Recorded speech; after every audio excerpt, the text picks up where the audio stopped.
We're back now with Angie Horkin from the Wisconsin Beef Council, celebrating all things March this month. Hi, Angie. One of my favorite months. Yes, and there's so many corned beef recipes, and it's kind of fun because you can get unique with it, too. You can.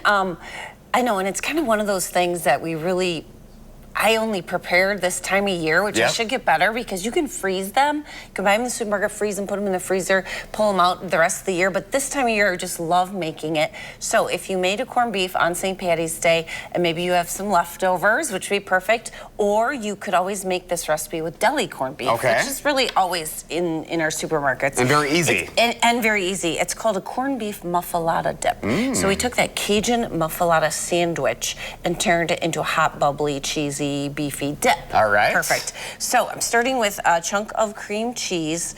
I softened it in the microwave so it's nice and kind of pliable so we can mix up our other ingredients.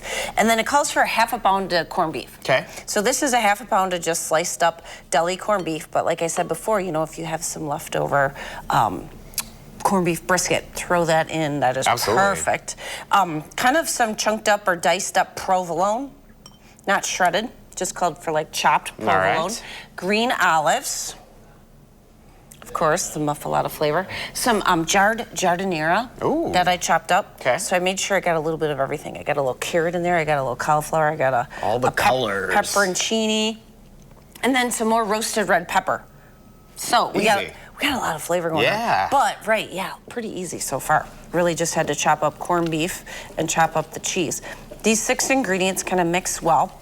Now, I baked it in a bread bowl, and you definitely don't have to do that. But I took a little sourdough and kind of hollowed it out. Easy. And then you can bake it right in there, 350-degree oven, about 30 minutes, till it looks nice, hot, and bubbly around the edges, gets a little brown on top.